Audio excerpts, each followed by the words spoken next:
Eh bien voilà, bonjour mesdames et messieurs, convergence et révolution culturelle, comme qui dirait le retour aux sources africaines, les chemins de la Renaissance africaine, quels sont-ils ces chemins-là?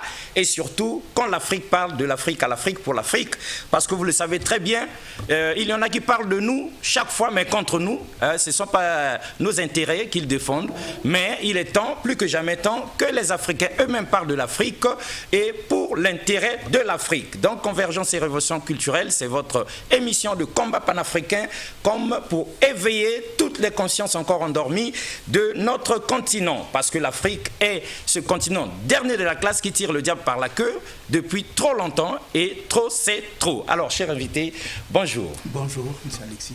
Excellence, nous vous recevons sur ce plateau. Je vais me faire aider de mon confrère Chrysostome et ami. Chrysostome, bonjour. Bonjour Alexis, merci. Alors, quand on reçoit un poids lourd comme vous, il faudrait bien que les téléspectateurs sachent à qui on a affaire. Parce que la valeur de tout message sur ce plateau de convergence et révolution culturelle dépend étroitement de la qualité du messager. Alors dites-nous qui vous êtes. Je suis Dieudonné Antoine Ganga, je suis congolais, je suis né à Brazzaville le lundi 26 novembre 1945, je suis né à Bakongo. J'ai fait mes études primaires à l'école Saint-Joseph de Bakongo, mes études secondaires au petit séminaire d'Ambamou et mes études supérieures au CSB tout d'abord, à l'école supérieure d'administration, d'où je suis sorti diplômé comme greffier. J'ai après fait l'ENA de Brazzaville, juste de la première promotion de l'ENA, avec le défunt Kumba, avec Bogwandé, le défunt Fourier, avec le trésorier général Albert Gondo, etc. Et après l'ENA, je suis allé parfaire mes études à la Sorbonne. Tout d'abord à l'Institut de haute études internationales de Paris 2. Et ensuite, j'y ai fait le diplôme d'études supérieures de sciences politiques qui m'a permis de faire un DEA de sciences politiques, relations internationales, et qui, in fine, m'a permis de faire un doctorat de 3e cycle de sciences politiques en relations internationales à la Sorbonne. Voilà, un parcours extraordinaire pour un homme extraordinaire, d'où nous l'avions logé donc dans le chapitre Valeurs de chez nous de l'émission Convergence et Révolution culturelle. Aujourd'hui, 10e partie, nous découvrons donc ce poids lourd des fils du terroir. Comme le dit si bien la 4e de couve de votre dernier livre, du tout dernier, Les Lettres de Yakamambou, voilà. La 4e de couve nous renseigne sur vous. Dieudonné Antoine Ganga est né à Brazzaville, au Congo, docteur en sciences politiques de l'université Panthéon-Sorbonne Paris 1, vous venez de le dire. Il a longtemps occupé de hautes fonctions au sein de l'État congolais, mesdames et messieurs. Il a été successivement ministre des Affaires étrangères et de la coopération, des postes et télécommunications, de l'information, porte-parole du gouvernement et ambassadeur extraordinaire et plénipotentiaire auprès de l'Éthiopie, de l'OUA, de Djibouti, du Soudan, du Kenya, de Tanzanie, du Yémen, des États-Unis et du Canada. Les Lettres de Yakamambou sont son 8e ouvrage. Excellence et parcours extraordinaire. Peut-être, je ne sais pas s'il est extraordinaire, mais un parcours. Alors, Chrysostome, vous qui connaissez mieux que nous l'homme, quel résumé faites-vous de lui? En tant que observateur et journaliste qui fréquente Dieudonné Antoine Ganga pratiquement toutes les semaines, c'est un homme qui aime parler de la paix.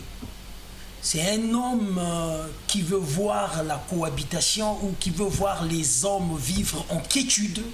C'est un homme qui réfléchit sur le développement de son pays, malgré qu'il soit admis à la retraite. Et vous savez bien que l'invité de ce matin partage ses jours entre Brazzaville, Paris et Washington. Mais il y a une chose que l'invité n'a pas dite. Je veux bien qu'il nous le dise parce que l'invité a été aussi journaliste. Est-ce qu'il peut nous parler de son expérience qu'il a passée à la radio en peu de temps, en peu de mots, j'allais dire, avec qui et quels souvenirs garde-t-il de cette expérience? Doyen, vous êtes, comme qui dirait, les pionniers. Nous autres, là, on arrive des décennies plus tard. Alors, quelle expérience du journalisme ici au Congo durant votre parcours. Que pouvez-vous nous en dire? Je suis l'un des pionniers, mais il y a eu des aînés avant nous. Ah, il y en a eu avant vous? Oui. Alors en 1970, quand j'étais attaché de cabinet au ministère de l'information, au temps de ministre Nzé, et j'étais chargé par le cabinet de lire les éditoriaux.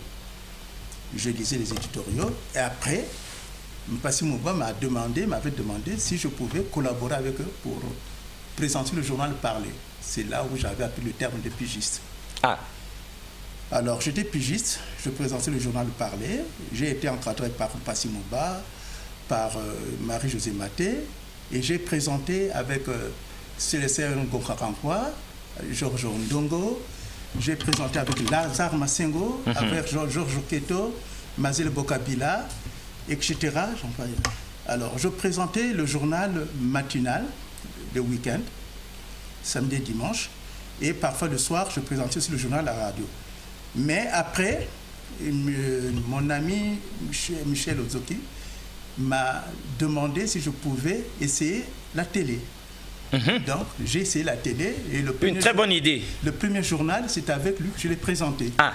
Après, quand j'ai commencé à voguer de propre zèle, il m'a adjoint notre sœur Paulette Yambo, avec qui nous avons formé le premier couple à présenter le journal à la télé. Super. En noir blanc. Le tout premier, en noir-blanc. Oui, oui, c'était nous le tout premier. D'ailleurs, je me souviendrai toujours de cette émission qu'on avait présentée sur Madame Claus, qui avait été dans le temps séquestrée par Hissène après. On n'avait pas le matériel que vous avez maintenant. Donc, on a acheté la semaine africaine, on a détaché la photo de Madame Claus, on l'a mise, on l'a collée sur le mur, et la caméra l'a fixée quand on commentait l'émission. Donc, c'est comme ça que j'ai fait. Et après, j'ai fait du journalisme aussi écrit.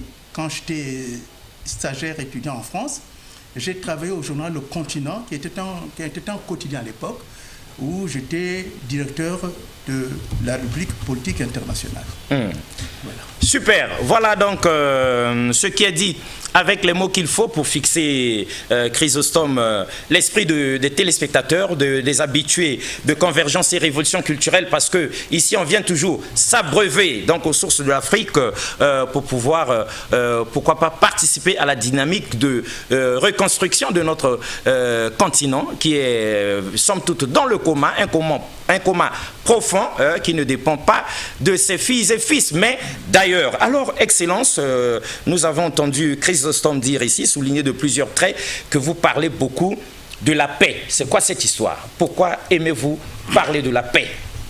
Moi, je pense que tout homme doit parler de la paix. Ah. Tout homme qui se respecte.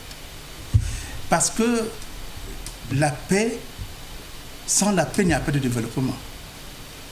Et je ne sais pas pour le culte de la personnalité, mais le président Sassou a dit un mot capital. Malheureusement, on n'en tient pas souvent compte. Ah. Il avait dit ceci, que les Congolais aient la paix des cœurs et la tranquillité des esprits. C'est très profond ça. Si on dissèque vraiment, on peut faire toute une dissertation là-dessus. Évidemment. Alors, quand on voit ce qui se passe dans notre pays, bon, je suis quand même votre aîné, votre papa peut-être. Bien sûr. J'ai eu le malheur de connaître les événements de 59. J'étais au CM2 à l'époque. Ça m'avait déjà traumatisé. Ces événements ont frappé tous les militants d'un côté du DDA et de l'autre du MSA.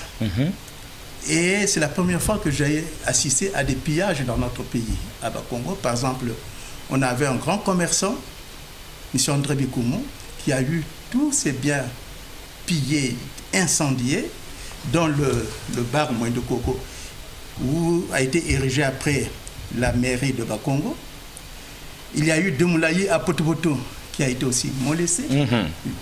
Ces deux étaient, quoique étant Congo du Poul, étaient les militants du MSA. Ah. Du MSA. Donc c'est pour vous dire. Mais André Bikoumou vivait à Congo. Les militants de l'UDTA lui en ont voulu. Demoulaye était à Mungali, ici, au quartier nord de Potopoto. Et les militants de l'UDDIA, de Pototo, lui en ont voulu. Donc, quand les gens disent que c'était une guerre entre Mboshi et Congo, c'est faux. C'est une guerre, je dirais des émeutes, entre les militants d'un côté de l'UDDIA et de l'autre du MSA. Ah. C'est ça. Et d'ailleurs, le président Youlou et son vice-président, le président Jacques Opango, en ont pris conscience et ils ont rappelé tout le monde à l'ordre. Je me souviendrai toujours du soir où ils ont circulé dans Bakongo, dans Pototo, dans Brazzaville, dans une limousine décapotable, où ils prêchaient la paix, le retour à la paix. Et après, ça a été fait. Et on a continué à... Heureusement d'ailleurs. Heureusement, parce que, vous savez, parfois nos politiciens nous amènent dans des sentiers dont ils ont la peine de nous faire sortir. Mais malheureusement, ce qu'ils ont semé, cet amour, cet esprit de paix, n'a pas été perpétré par nous qui avons suivi. Nous avons perdu cet héritage finalement. Non, vous savez, il y a un proverbe congo qui dit « Il faut toujours fructifier l'héritage qu'on vous laisse ». Nous, on n'a pas fructifié cet héritage. Ah. On a mis en avant nos intérêts individuels et politiciens. Du coup, mesdames et messieurs, vous comprenez pourquoi Convergence et Révolution culturelle arrivent pour que nous puissions comme ça là reconstruire sinon le tissu social. Chrysostome, ça a besoin de couture et tout ça parce qu'on aimerait bien retrouver cet héritage perdu. Exactement. Je fais allusion pendant que l'invité parlait de Zao. C'est pas vraiment Zao qui est invité, mais Zao a chanté un morceau. Casimir Zao. Casimir Zao. Il parle de l'aiguille. Ah. Je l'ai rencontré récemment où je lui ai dit mais pourquoi tu n'arrives pas à chanter? Il dit je veux pas avoir des problèmes. Mais parce que en fait, non pas qu'il veut pas avoir des problèmes, le message qu'il donne dans son morceau, dans sa chanson est tellement profond que nous devions être ensemble. C'est cela qu'il faut revenir à notre invité qui de profil est diplomate et en tant que diplomate, là où il a servi, ou tout diplomate, là où il est, doit contribuer à la paix dans le pays qui le reçoit et faire remonter certaines informations dans le pays qu'il a envoyé. Donc c'est cela qui justifie en fait l'attachement de questions de paix à Dieudonné Antoine Nganga. Je voudrais corroborer ce qu'il dit. Au fond, le diplomate est un ministre de la paix en permanence. Et il a... Vous voyez, je reviens toujours à ma culture Congo. Je suis très attaché. J'ai un proverbe qui dit ceci. Il faut toujours avoir dans la vie l'aiguille pour raccommoder et non la machette qui sert à battre, à couper les arbres des palmiers. Ah mais on est d'accord avec ça. Donc le diplomate est un homme qui a toujours dans les mains l'aiguille. Très bien. Le diplomate est un homme qui a toujours dans les mains et l'aiguille pour recoudre donc ce qui est déchiré. On espère que vous avez le temps de transmettre aux nouveaux diplomates cette logique-là pour que les choses se fassent bien. Non, et Alexis, du coup, on comprend. Ce n'est pas une logique, c'est un esprit. C'est un esprit. C'est un état d'esprit de tout diplomate. C'est l'éthique même de la fonction. Donc, nous comprenons pourquoi il y a un livre ici, signé Dieudonné Antoine Nganga, Mon combat pour la paix dans le Poul et au Congo. Il y a aussi la paix au Congo-Brazzaville. La paix au Congo-Brazzaville. Diagnostic et remède. Diagnostic et remède. Très bien. Alors, cela dit, Excellence, est-ce qu'une question de curiosité, est-ce que vous êtes déjà passé ici à l'émission culte de DRTV, L'Homme et son temps? Non, c'est la première fois que je vois vos studios. Merci d'ailleurs, Alexis. Et bon. Vous devriez être l'un de ces jours essoré comme il se doit par la très dynamique DG Yolène Yacht de DRTV dans le cadre de L'Homme et son temps, parce que les générations futures auront besoin de cet héritage pour que nous puissions nous en servir à bon escient pour le futur du pays, parce que justement, si nous voulons que l'Afrique décolle, il faudrait que chaque État africain décolle. C'est vrai. N'est-ce pas, Excellence? Très bien. Alors, vous êtes arrivé arrivés ici, nous vous avons découvert, nous aussi, enfants, nous c'est à la radio, que nous entendions, que nous écoutions. On a eu le privilège de découvrir Monsieur le ministre, Son Excellence à la Rélico. Vous êtes arrivé pour la 5e édition de la Rélico. Oui. Alors, parlons-en. Quelles sont vos impressions après avoir participé à la Rélico 5e édition, rentrée littéraire du Congo? Mais je pense que ce genre de rentrées littéraires sont des événements importants pour promouvoir d'une part la culture et pour promouvoir aussi nos artistes, nos artisans, nos écrivains. Et moi, j'étais là-bas, j'étais content de découvrir des jeunes écrivains. Bon, maintenant on dit aussi des jeunes écrivaines pour suivre un peu le Canada. Oui. Mais moi, c'est devenu un peu nostalgique. Oui, nous on préfère, oui. Des jeunes filles qui écrivent. Jusque-là, je vous dirais honnêtement, je ne connaissais que l'écrivaine ou l'écrivain Chibinda, c'est oui, ça, non? Oui. Chibinda. Mais je ne connaissais pas Léontine. Je ne connaissais pas les autres. Je ne connaissais pas les autres. Je sais que j'avais lu un jour le livre écrit par Madame Marceline Fila aussi. Mais ce sont des inconnus, on n'en parle pas. On a entendu parler de Guimenga, d'Henri Lopez, de Jamalonga, Soni Laboutansi, Tikaya Outansi, etc. Tati Loutar. Oui, ça c'est un monument. Mais on n'entendait pas parler de femmes. Et ce genre de manifestation cherche justement à découvrir ces écrivaines, je permets d'exprimer, et la culture en général du Congo. Et pour promouvoir aussi nos livres. Parce qu'il y a beaucoup de jeunes qui sont là, qui écrivent, qui ont des manuscrits, mais ils ne savent pas à qui les confier. Je regrette seulement une chose, que les éditeurs congolais n'y aient pas été. Ah. Ils n'ont pas été là-bas, je n'en ai pas vu. Et puis, deuxièmement, je n'ai pas compris que dans ce genre de manifestation, il n'y ait pas beaucoup d'étudiants. Ah, normalement. Oui, beaucoup d'étudiants. C'était l'occasion, par excellence. Je sais, à l'université Marien-Ngouabi, si je ne m'abuse, il doit y avoir une filière journalistique ou littéraire. Il n'y en a pas. Il n'y a pas des élèves de lycée. Je n'ai pas compris. Ça m'a fait mal au cœur. Il n'y avait que nous les coulants, dont le ministre Njombo, Matondo. Le général Benoît Moudélengolo. Qui a eu un prix, mon aîné. Et tout. Donc, il faut ce genre de littéraire pour découvrir les autres.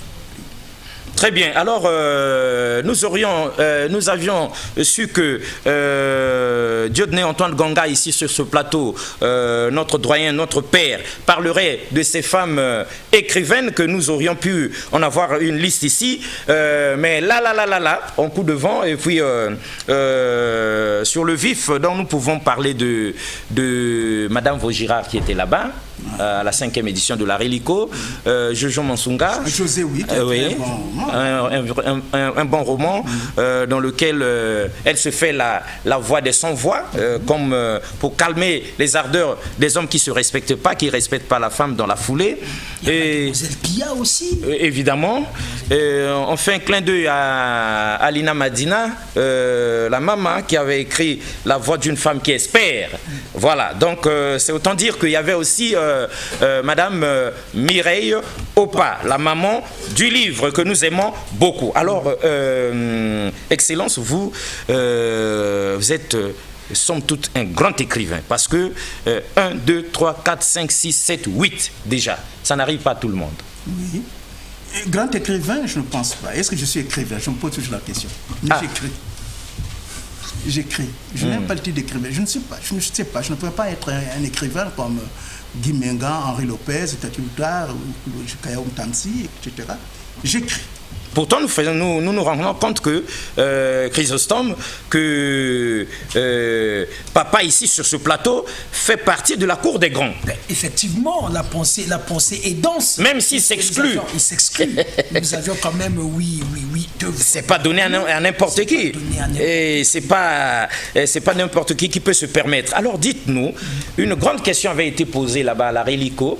Ceux qui étaient sur place, vous déplorez ici le fait qu'il n'y avait pas les étudiants, les lycéens, tout le... D'ailleurs, ça devait être ouvert, ça devait être fait normalement dans la grande salle du Palais des Congrès. Comme ça, toutes ces couches de la société, des apprenants pouvaient être là.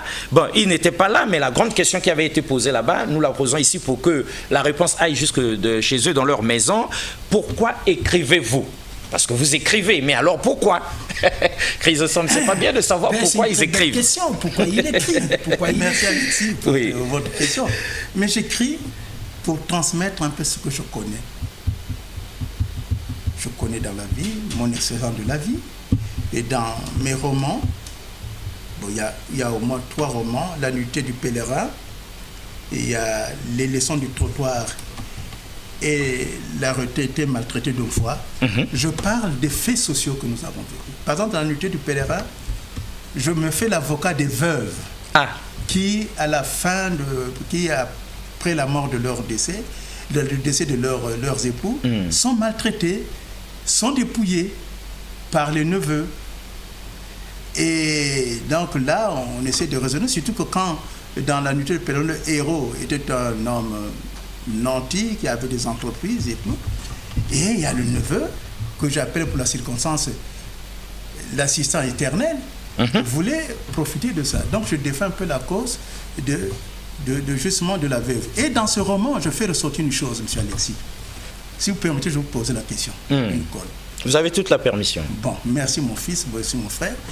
Vous avez souvent été aux enterrements, dans les cortèges funèbres ou les combats funèbres. Est-ce que vous pouvez me dire le véhicule qui a toujours manqué dans le convoi funèbre? Le véhicule qui a toujours manqué? Oui. Chrysostome, à mon secours. Il connaît la réponse, je ne veux pas qu'il y réponde. Aucune idée. Bon, pour faire court. Vous savez, je veux faire court. Le corps a son véhicule qu'on appelle le corbillard. Dans certains convois, les fleurs ont même leur voiture. Vous voyez? Aux États-Unis, par exemple, la veuve et les enfants sont dans une limousine. Il y a des amis qui viennent dans leur voiture, qui sont sur une mobilette, etc. Mais il y a un véhicule qui a toujours manqué. Le véhicule du déménageur. On n'a jamais vu un camion de déménageur dans le convoi qui transporte tout ce qu'on a fait sur terre. Jamais. Les maisons, jamais. Les frigos, tout ce qu'on achète là. Jamais. Mais ça va tout. On va tout de même pas mettre un déménageur qui embarque ça. C'est pour dire que nous arrivons nus ici et nous partons nus. Seuls dans le cercueil. Exact. Moi, je rêve de voir un réalisateur et faire un film de comédie d'un homme qui meurt et qui cherche à creuser une grande tombe où il y aura tout ce qu'il a. Ses immeubles, ses voitures, tout c'est bien. Ça. Oui, donc moi, ça m'a beaucoup fait réfléchir. Nous naissons nus et nous partons nus. Et il y a une chose que je voudrais signaler, dans ce que je le dis. Quand l'enfant naît, les parents sont contents, ils applaudissent. Ah oui, c'est la joie. C'est la joie, mais l'enfant qui naît pleure. Eh oui, l'enfant, lui, il pleure. Il pleure. Parfois, on vient le taper. Oui. Parce qu'il faut qu'il pleure. Il pleure. Mais quand quelqu'un meurt, celui qui s'en va est silencieux. C'est nous qui restons qui pleurons. C'est tout le contraire de la naissance. Je vous laisse méditer. C'est chaud. Chrysostome. Nous naissons nus et nous repartons nus. Pas de camion de déménageurs dans un convoi funèbre, n'est-ce pas? En fait, lorsque l'invité, l'écrivain Dieudonné Antoine Nganga nous appelle à cette réflexion, il lance simplement un appel au ressaisissement. Nous devons savoir que nous devons vivre en communauté. Que vanité des vanités, tout est vanité. Nous devons partager le bonheur que tu as, toi l'homme sur terre. Partage ce bonheur avec l'autre. Et ton bonheur n'a que de sens lorsque l'autre s'intègre dans celui-ci. Sinon, un bonheur sans l'assistance des uns et des autres, c'est un bonheur qui n'est pas mérité. C'est un bonheur qui est comme frustré. Si bonheur. Vous me passez le terme d'expression. Le bonheur en ce moment-là est frustré. C'est là où le ministre est en train de nous parler d'un camion de déménageurs. Oui. Parce que dans ce convoi-là, il n'y a pas un si vous y tenez tant, donc, dites dans votre testament qu'à votre mort, un camion de déménageurs doit être mis dans la foulée. Et puis, on embarque tout pour aller. Ce qui amoncelle des richesses, des immeubles par-ci. Oui. Il y a des gens ici qui ont 10 à 5 immeubles. Oui, c'est incroyable. Pendant que les autres n'ont même pas un toit au-dessus de la tête. Et voilà. Vous savez, je vais vous citer un exemple. J'ai une maison. Je l'avais construite quand on avait nos enfants. Maintenant, nous y sommes, mon épouse et moi. Mais on y attend l'écho. Nous sommes tristes. Parce que quand les enfants grandissent, quand ils vont former leur foyer, ils s'en vont. Ils s'en vont. Et vous restez là, Ouais. tout malheureux. Ça, c'est vrai. Alors, combien resterez-vous encore plus malheureux si la villa est démesurée comme ça? Tous les enfants sont partis. Vos vieux jours, vous les passerez certainement dans des regrets de ne pas avoir eu le temps de faire le bien que vous étiez censé faire pendant que vous en aviez l'occasion. La nudité du pèlerin, 4e de couvre pour qu'on nous renseigne sur votre message. Ce roman a la qualité d'évoquer avec un propos et une imagination débridée, mesdames et messieurs, ces deux générations d'Africains. Les anciens, dotés d'une sagesse certaine, qui ne comprennent pas toujours un monde moderne fait d'argent et de gloire. Et puis, il parle aussi de l'Afrique actuelle, de ses rituels, de ses doutes palpables, de ses espoirs, de l'installation de plus en plus prégnante de la Chine dans la société civile. Bref, ce livre est un guide d'initiation pour les néophytes qui voudraient s'y rendre. La morale finale du pèlerin qui parcourt cette terre avec ses biens et qui la quitte dans le plus simple appareil est d'autant plus forte qu'universelle, s'il vous plaît, et c'est pour cela qu'elle devrait parler au plus grand nombre et pas seulement à ceux qui ont ce virus africain. Tout y est dit, n'est-ce pas? Tout est dit. Très bien. Alors, Excellence, Monsieur le Ministre, vous n'êtes pas que les lettres de Yakamambu, vous n'êtes pas que la nudité du pèlerin, mon combat pour la paix dans le poulet le Congo, mais vous êtes aussi et surtout ce qui nous a marqué là, sans qu'on ait lu le livre, Grand-père, parle-nous du peuple Congo. Que dites-vous? Vous savez, il m'a été donné de constater que la plupart des jeunes de notre groupe ethnique, culturel, ne parlent plus le Congo, ne connaissent pas les coutumes. Ah, Alors, j'ai essayé ce livre-là pour transmettre aux enfants, aux générations futures, l'histoire du peuple Congo. Par là, dans ce livre, je dis que nous venons du Congo d'Antot, c'est-à-dire l'Angola du Nord. oui, vous devez aussi leur parler en même temps. Oui, comment nous sommes arrivés ici. Nous avons nos coutumes, que nous avons des clans. On a 12 clans et qu'il ne faut pas se mélanger. Par exemple, un homme qui est Kwimba et la femme qui est Kwimba ne peuvent pas se marier parce que ce sont des frères et sœurs, c'est le même sang. Ah, L'Église insiste. L'Église dit toujours, avant de vous marier, demande quels sont vos clans. Et si vous êtes du même clan, vous les deux fiancés, le mariage ne sera pas célébré. Vous voyez? Et puis, je parle un peu des écoles que nous avons eues au temps du Congo d'Antotra, le Lemba, le Kimpasi, des écoles où étaient interdits les étrangers. C'est pourquoi d'ailleurs les missionnaires qui étaient là ont dit sans vergogne que le Lemba était une école ésotérique. ah oui, ils ont tué, puisque vous ne leur permettiez pas d'accéder. Non. Et puis quand tu en sortais, tu étais tenu par la loi du silence. Tu ne peux pas communiquer ce que tu y avais vu. Ah, Et c'est cette école, c'est justement au sein de cette école qu'on formait les médecins, les juges, les avocats, les conseillers du roi, etc. sûr. Oh, c'est sûr ça. C'est sûr. Parce que nous autres, on nous a dit que dans ces écoles, là où vous faites allusion, tout comme au nord du pays, on vous apprenait que du fétichisme. Non, mais qu'est-ce que c'est que le fétichisme? Non. Tout d'abord, on lutte contre la sorcellerie. Ah. Dans le Lemba, on lutte contre la sorcellerie. Parce que le sorcier est un homme négatif. Évidemment. Il est négatif, on lutte contre lui. C'est pourquoi il y avait les Nganga, justement, qui luttaient contre le Ndoki. Exact. Contre le Ndoki. Donc il fallait à tout prix, justement, il fallait à tout prix disséquer les bons et les mauvais. C'est-à-dire séparer le bon grain de l'ivraie. Non, mais là, les gens interprètent mal les choses. Ouais. Bon, je vous dirai une autre chose. Dans ce livre, j'en parle. Le roi, quand les missionnaires sont arrivés, c'était des capucins. Il leur a dit, écoutez, vous avez tendance, vous savez, l'Église a toujours commis des pervers. Hein. Ah. Vous avez tendance... L'Église vous suit attentivement au moment où vous parlez. Ça, je le dis, à favoriser l'esclavagisme. Il a dit, non, moi, je ne veux pas de vous.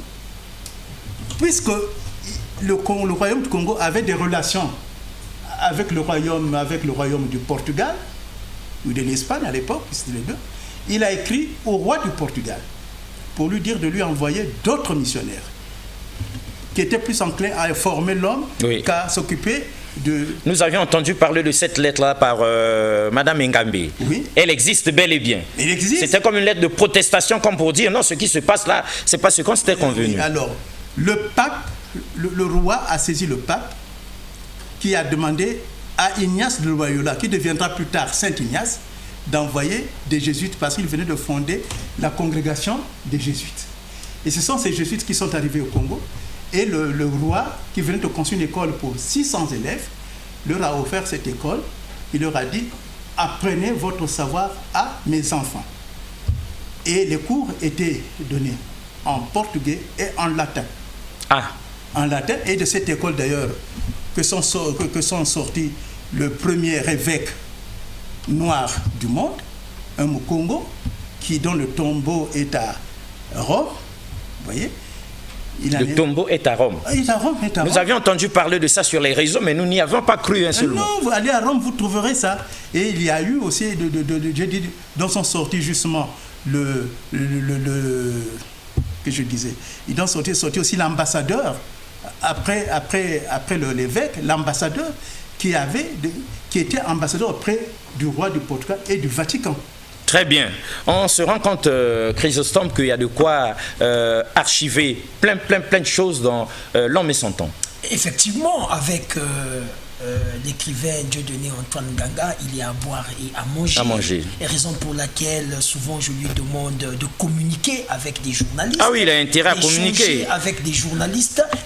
Avant son retour, il faut qu'il revienne. Voilà, et de la matière pour que les uns et les autres sachent qu'on a un potentiel, on a une richesse et que c'est une bibliothèque qui nécessite d'être exploitée pour les uns et les autres. Pour les uns et pour les autres. Mais vous savez, Excellence, nous autres, la nouvelle génération, la génération SMS, réseaux sociaux et tout ça, lorsque nous regardons le rétroviseur, il y a un noir derrière. Vous ne nous avez rien dit de votre passé, comment vous avez grandi, dans quelle ambiance, c'était comment. Et puis nous savons que les Blancs sont arrivés, mais ils étaient arrivés comment, quelles étaient ces relations, ces rapports entre vous et eux. Et jusqu'à ce qu'on arrive à l'indépendance, tout ce que nous savons de ça, c'est indépendance, tcha-tcha. Heureusement que la chanson avait été très bien chantée. Alors pourquoi vous ne transmettez pas le savoir? Pourquoi vous mourrez tous avec les bibliothèques que vous aviez par devers vous? Mais monsieur Alexis, moi aussi je vais vous poser la question.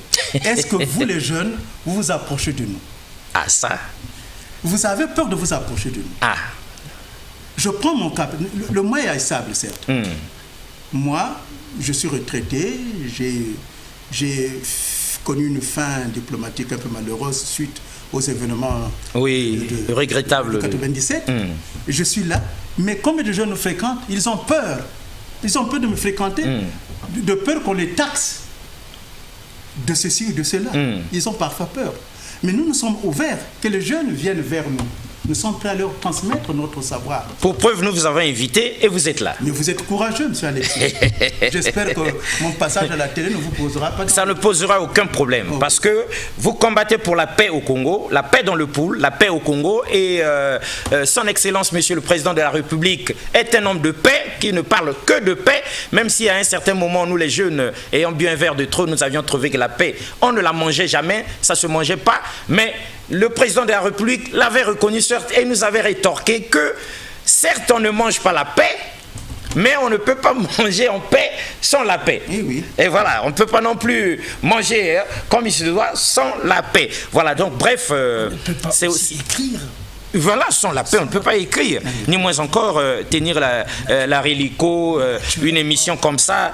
Gingolo ne serait pas derrière la caméra s'il n'y avait pas la paix, moins encore Ernie Kengouya à la régie. Tout le monde, chacun aurait pris ses clics et ses claques parce que les événements qu'a déjà vécu notre pays, on dit en 56, peut-être 59, 59, voilà, 97, toutes ces choses-là, normalement, plus jamais ça. Alors, Excellence, vous êtes aussi,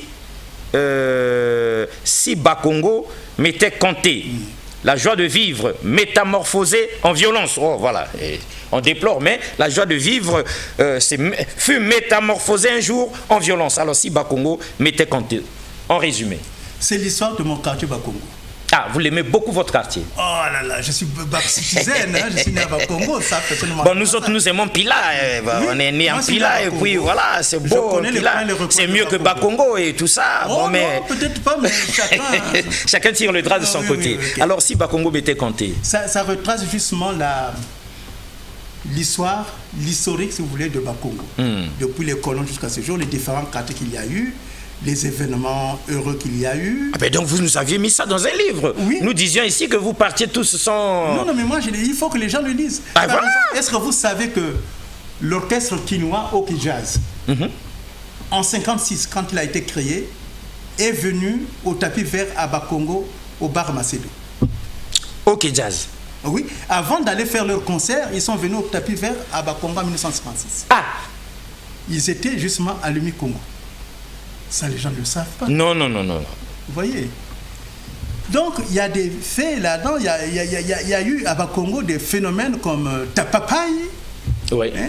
On en a entendu parler. Et on en a entendu parler. Il y a eu des grands magiciens féticheurs comme Yangoussan, Otto. Il y a eu aussi une femme célèbre, un danseur célèbre. Il y avait Maluse, alias Maluse Mataba. Et pourquoi on l'appelait Maluse Mataba? Parce qu'à l'époque, les femmes mettaient des jigitas ici. Oui. On aime bien ça. Oui. Mais elle, pour justement avoir un possédeur assez avancé, elle avait mis aussi des tissus. Ah. Alors, quand tu es là, l'appel... On imagine que ça faisait sensation. Oui. Quand mais elle faisait saliver tout le monde. Hein. Ah. Quand tu es là, la peine... Les guingolos de l'époque ne restaient pas insensibles. Quand tu es là à l'époque, tu es là l'appel pour danser un boléro, tout en dansant, le panne de ce CD, on a vu ce qu'elle avait dit. On l'a surnommé Louise Mateba. Et depuis, elle avait fui, on ne voyait pas. Mais elle ne pouvait que fuir. Bon, et puis, il y a eu le stade Yougos, qui a été la pépinière de football, qui nous a donné les Machima, les Lukoki, les Matoko Servoto, les Nkaya Vautour, etc. Il y a eu beaucoup de choses. Hein. Il y a eu à Potopoto, ils avaient, je pense, Braza Band, quelque chose comme ça. À Bakongo, on avait l'orchestre de Massamba Lebel, qui était la Bohème. La Bohème. La Bohème. Donc je parle un peu de tout ça, et puis des intellectuels qu'il y a eu.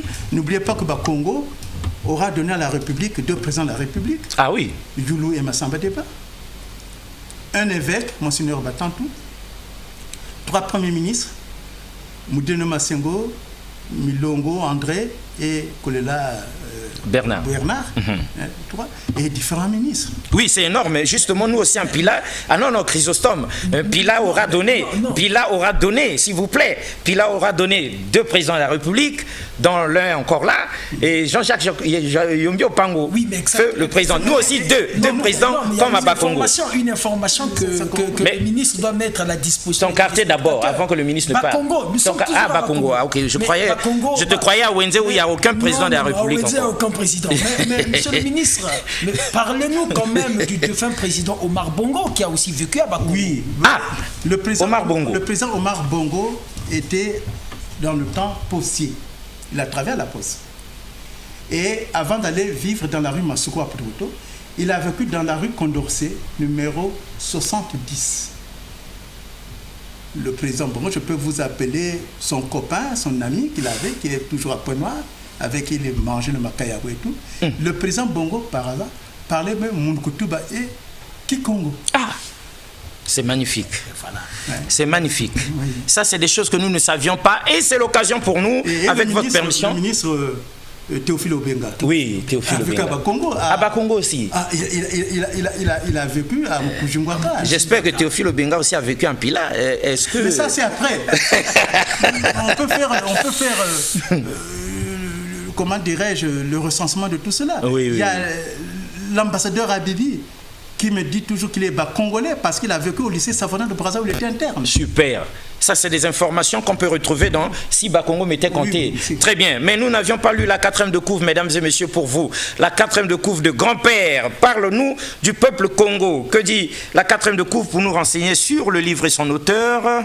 Ce livre est écrit dans le souci d'informer toute personne qui le lira du grand peuple Congo.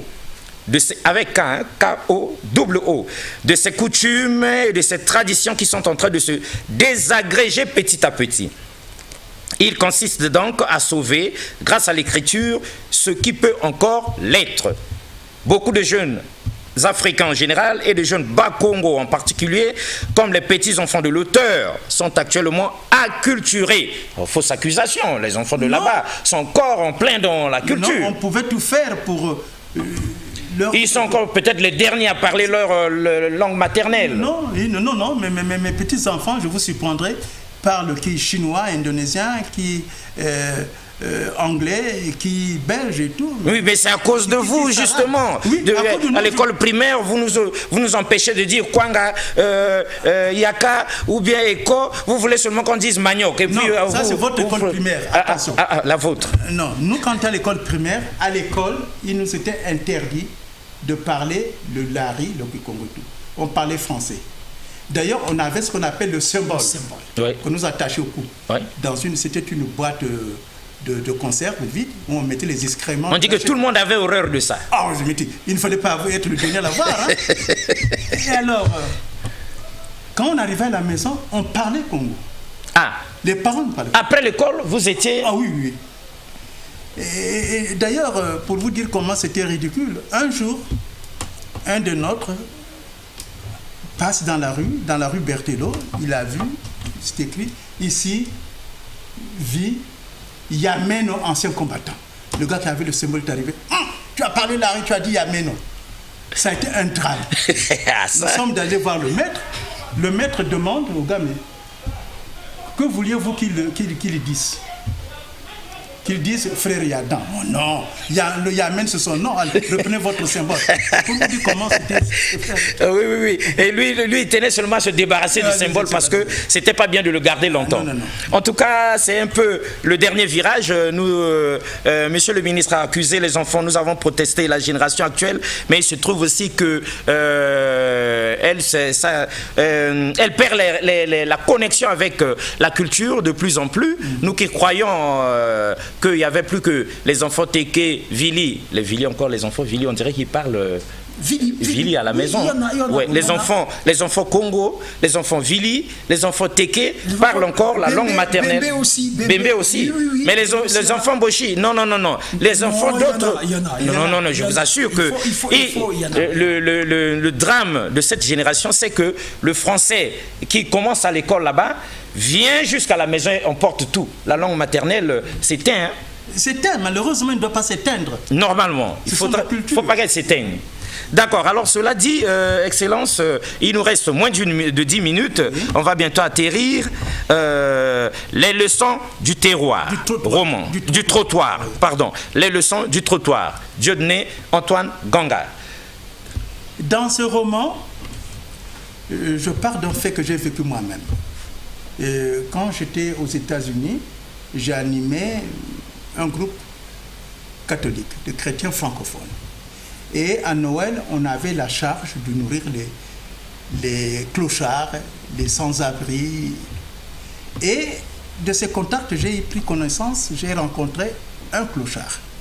J'ai discuté avec lui et j'ai découvert que c'était un ingénieur qui avait sombré dans la misère parce qu'il avait fait faillite. J'ai discuté avec lui et à partir de là, j'ai brodé, puisque après, je l'ai mis en contact avec une maison qui s'occupait justement des gens qui étaient démunis, des clochards et tout. Et je prouve par ce roman-là que un Africain peut sortir du trou un Mundélé. Parce que jusque-là, c'est l'inverse qui se passe. Ah, vous voyez? Très important. Donc, par là, je prouve que grâce à un Africain, ce Mundélé est devenu homme. il est redevenu homme, il a pu avoir une entreprise, il a travaillé. Bon, c'est tout ça. Très bien, c'est significatif, c'est fort. Nous aurons le temps de décrypter ça si jamais l'occasion se représente de vous avoir, parce que vous êtes toujours entre deux avions. Oui, non, pas toujours. Je suis là, je fais un peu la navette, c'est normal. Mais je voudrais ajouter quelque chose. D'accord. Monsieur Alexis, vous le grand journaliste là, il faut que les gens le sachent. On dirait que nous avons un virus qui nous empêche de préserver notre patrimoine. Vous voyez, moi, je suis à Brazzaville. À part la bâtisse qui héberge le ministère de la Défense, vous voyez, le palais présidentiel, le palais de justice, il n'y a plus d'immeuble colonial exactement. Je prends seulement la place qu'on appelle à tort la place du Rotary à Bakongo, le Square de Gaulle. Ce n'est pas la place du Rotary, c'est la place du Square de Gaulle. Parce que le Square de Gaulle avait deux pans. Le premier pan, c'est là où il y a, là on a écrit la place du Rotary. C'est là où il y avait le premier bus. C'est là où le président Goulou, après avoir lu la déclaration de l'indépendance à l'Assemblée, qui était à Bakongo, est venu pour inaugurer ce bus en présence du président Kazavou. Et nous, on l'appelait la place de l'indépendance. J'arrive quelques années après, la place du Rotary. Mais non, ça n'a pas de sens. On n'a qu'à dire que c'est la place de l'indépendance entretenue par le Rotary, mais ce n'est pas la place du Rotary. La place de l'indépendance entretenue par le Rotary, oui, nous sommes d'accord. Mais la place du Rotary? Non. Non. Et s'il y a un protestant dans les coulisses, il n'a qu'à venir sur ce plateau de convergence et révolution culturelle nous prouver le contraire. Excellence, le temps est contre nous. On est à l'atterrissage. Si vous était donné de conclure, parce que là même, Chrysostome, il faut ravaler ta conclusion. Alors si vous étiez à donner la dernière minute pour dire un dernier mot à tous ceux qui viennent de vous suivre, que leur diriez-vous? Mais qu'est-ce que je peux leur dire? Tout d'abord, je voudrais vous remercier, M. Alexis, pour m'avoir reçu sur ce plateau, et Chrysostome. Merci infiniment. Mais ce que je peux dire à nos jeunes, c'est de se rapprocher de nous. Nous sommes quand même, comme disait en Petit-Bas, des bibliothèques. Nous avons de quoi leur transmettre un savoir. Je voudrais que nos jeunes puissent savoir d'où ils viennent et où ils partent. Le Congo est un beau pays, le peuple congolais est un peuple riche, et je pense qu'il faut tout faire pour que la paix se promeuve ici au Congo. Il faut revenir à la formule des colonies de vacances où les gens de telle région allaient dans l'autre. Mais aujourd'hui, les enfants sont dans ce carcan-là. C'est triste. Moi, je suis pour que nous vivons vraiment ensemble, que ce ne soit pas un slogan. Vivons ensemble pour que la paix puisse régner, et la paix pour que le peuple congolais, j'ai commencé par citer le président Sansou, je vais le répéter, pour que le peuple congolais ait la paix et la tranquillité des esprits. Nous en avons besoin. Il faut que le peuple congolais ait la paix des cœurs et la tranquillité des esprits. Nous en avons vraiment besoin. C'est ce message en résumé du ministre, ce grand écrivain sur ce plateau. Et nous nous ferions, nous en voudrions si jamais nous ne lisons pas rapidement pour atterrir avec la permission de DRTV à la 4e de couve de la paix au Congo-Brazzaville, sinon de mon combat pour la paix dans le pôle et au Congo. Diplomate de carrière, je me considère comme un vecteur, c'est vous qui parlez, un artisan, un apôtre de la paix. Car, par essence, tout diplomate est un ministre de paix. Son premier devoir, comme représentant et défenseur des intérêts de son pays, est de se comporter toujours en conciliateur, en agent de concorde et d'apaisement. Je me dois donc de dire, avec Maurice Doris, des vérités aussi désagréables soient-elles à entendre. Les dire est le meilleur moyen de surmonter les malentendus. Il ne faut jamais crucifier la vérité. Et c'est sur cette note-là, il ne faut jamais crucifier la vérité, que nous rendons hommage une fois de plus au professeur Théophile Obenga, et nous vous disons au revoir et à la prochaine. Merci beaucoup une fois de plus. Merci.